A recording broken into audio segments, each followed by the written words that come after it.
On a été pas mal confrontés à une sensualité qui était mise en scène, notamment dans les films, pour attiser le désir masculin. Donc on représentait la femme sensuelle, habillée d'une certaine manière, qui se comportait d'une certaine manière, etc.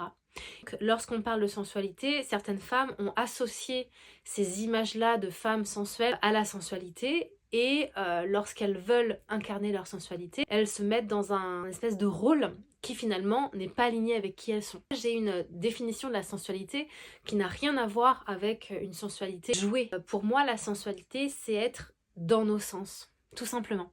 On va expérimenter notre sensorialité et c'est ce qui va faire qu'on va être sensuel. En tout cas, moi, c'est comme ça que je le vois. Les sens, ce sont les portes entre l'extérieur et l'intérieur.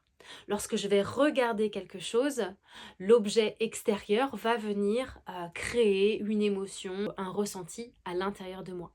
Pareil avec tous mes sens, que ce soit l'ouïe, le goût, l'odorat ou le toucher. Donc, incarner notre sensualité de manière alignée, pour moi, ça va être tout simplement s'offrir des espaces de présence à nos sens. Et en étant présente à nos sens, donc en accueillant les différentes sensations qu'on va ressentir à travers nos sens, on va pouvoir ouvrir des espaces intérieurs de plaisir, de joie, de gratitude. Et c'est d'ailleurs ce que je vous propose dans Rose Sensuelle, où ici je vous invite à ouvrir des espaces de sensualité, mais une sensualité qui est alignée avec vos valeurs et avec vos aspirations spirituelles.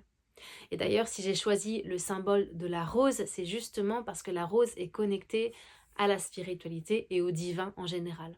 On retrouvera la rose dans beaucoup de religions, dans beaucoup de courants spirituels, parce qu'elle représente justement cette âme prophétique, elle représente la pureté en fait du divin qui est incarné sur la terre.